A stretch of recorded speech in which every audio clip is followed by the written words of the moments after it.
let's move on to yet another event that you guys do, which is your Scarecrow on the Green festival, I believe, right?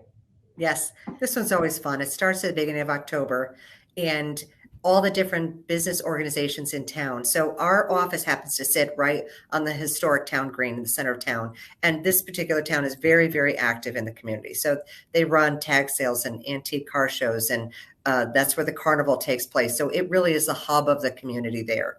And every October, right through Halloween, you buy a space on the green and you decorate it. And then there are contests for the most creative, the scariest, the funniest, whatever. And of course, being, as you said, competitive, we like to, because the other organizations in town compete, we want to be out there. And I will brag that we did win this last year. So you design and you come up with a theme and you put it in. So our theme was Dorothy. We had a beautiful wooden playhouse that was donated. Somebody was handing it down. Old school, beautiful wooden.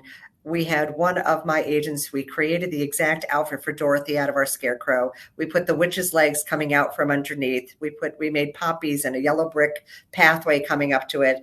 And our sign said, need to move in a hurry, contact us at, so, it was kind of a play on something very funny, but people loved it. And we got all kinds of comments, and my agents love it because they participate in creating the scarecrows, whatever, but the community sees it and they vote on it. And so then we encourage everybody to come by, wander around the green, check out all the displays, and then and then vote. So it engages the agents together as a team, which is always great. Team building is wonderful. It engages a community because we ask them to vote for it and to actually visit and be present on the green, and our office is right there. So it's a win-win all the way around, and we have a good time doing it. That's awesome. So let's take it into a neighborhood style event. There's so many local businesses, right? And I'm assuming a lot of participation. You will have local businesses, oftentimes artists, local businesses. I'm sure there's some civilian, if you will, submissions that are being added in, but businesses, what other businesses have you seen participate? The banks participate, the hardware store participates, some of the restaurants participate, the local civic organizations participate. So the business, built the Colchester Business Association. So we get a wide range of participation because it is so much fun and it's kind of a town event. And so a lot of the little clubs will participate. The different parties will participate. So you have the Democrats and the Republicans, and it's really everybody gets in, everybody creates something. So it's really, really nice in that it's all for fun. And you see the parents with the children wandering through the different displays, and some of them are scarier, and and some of them are very, very funny and very creative. I have to give people credit, far, far beyond what we have been able, but ours was cute, and so we won on that. It's another really great way to just interact with the community every year. Okay. So when people come to the green, is there some sort of path for them to follow that, start here and kind of work your way through, or do people go in both directions? Is it all over? What does the flow look like? The flow is all over because different displays are bigger and some are smaller, and the town comes in and kind of sets them up at one end of the green, and they will move out into the green depending on the number of participants. So what they don't do is limit it to anything. You really are made to wander through the front and the back of all of these displays and kind of take your time, so nobody is rushed through them. Okay. So I'm just trying to think this through. How many scarecrows are typically displayed? I would say 40. Oh, wow. Okay. And how many people are in the town? Oh, what's our demographic for that? Shoot, off the top of my head, that's awful. I'm drawing a blank, and I know this because we're so active. I know you had to. I knew I was going to say. This is not a quiz. You can Google it. Damn it! A lot.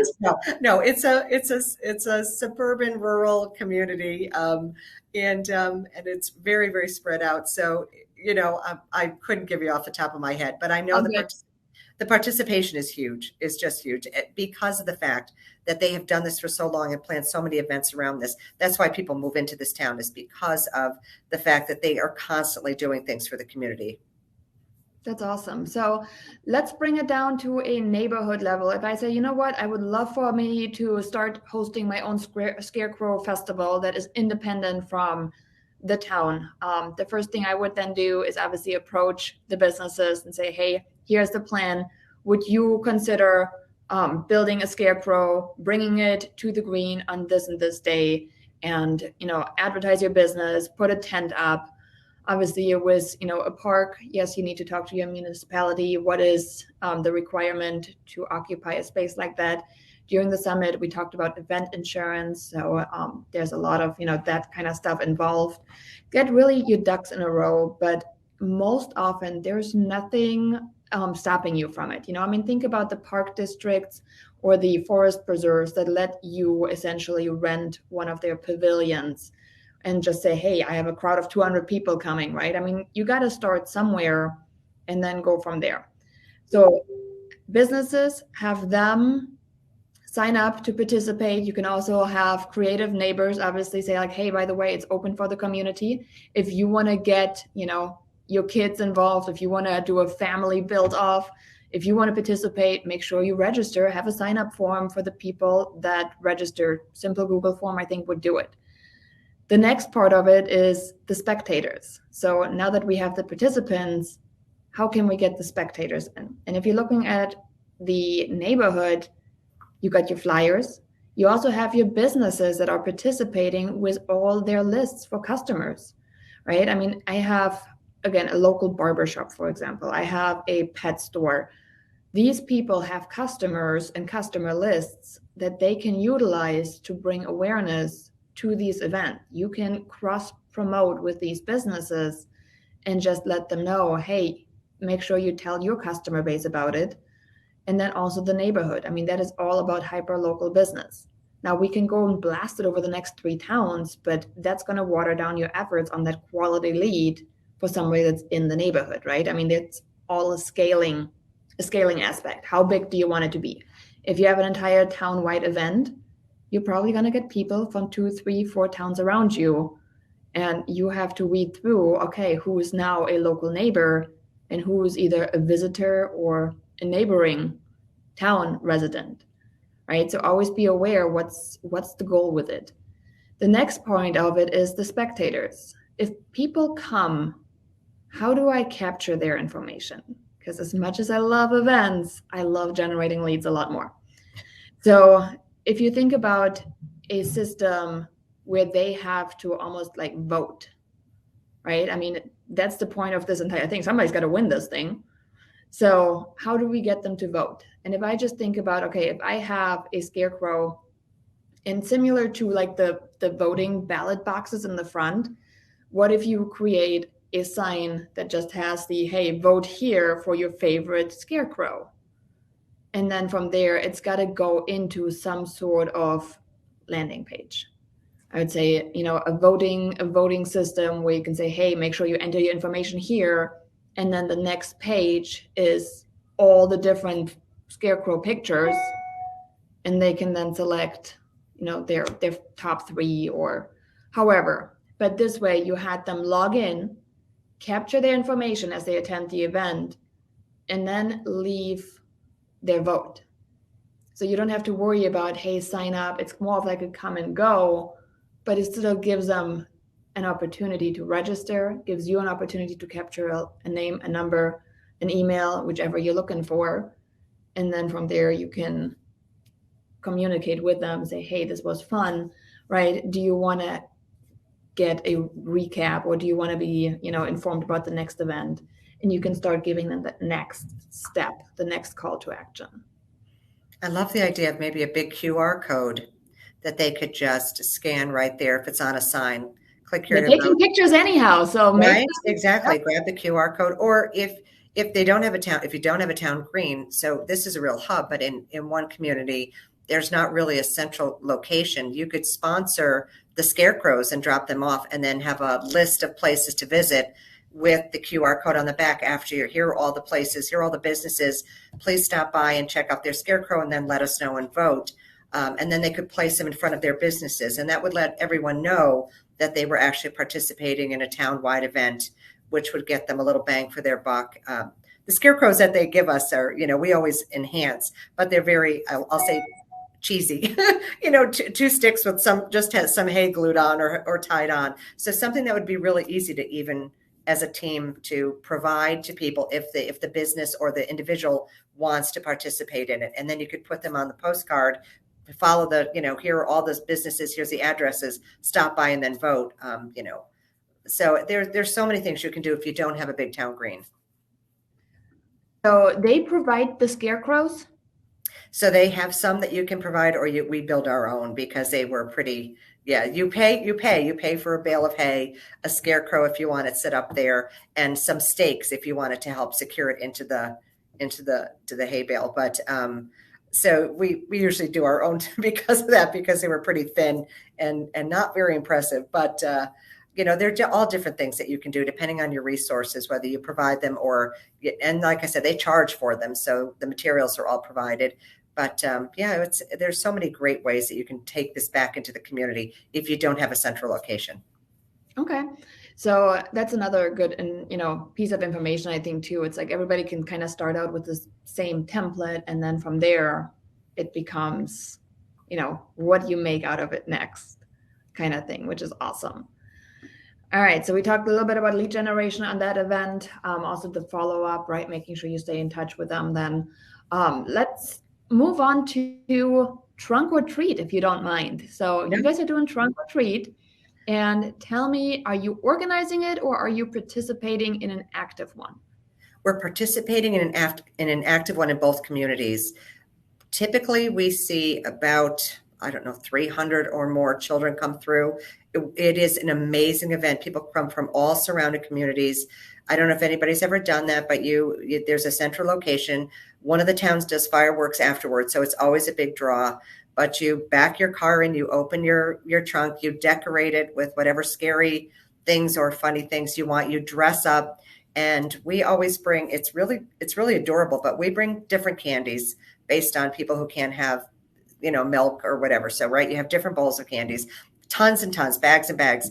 And then we bring a big thing of fresh, because it's Halloween, fresh apples out of the orchards around here.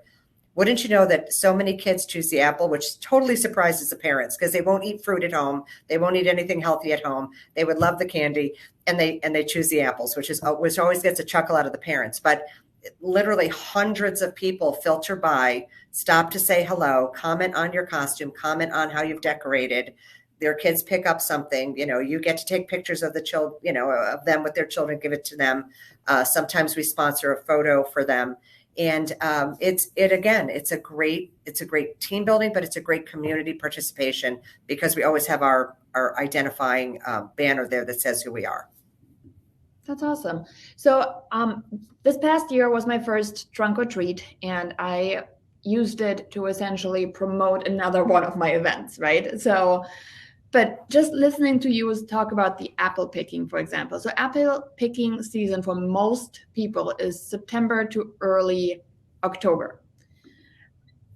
Now you have the apples there, which is awesome. But right after apple picking, what's next? Which is pumpkin picking. And I know we talk always about, again, back to lead generation, right? How do we generate the leads while we're at an event, especially when we're doing a trunk or treat where there's so many people just stopping in? And one great consideration, I think, for that one would be, are you ready to explore a new pumpkin patch?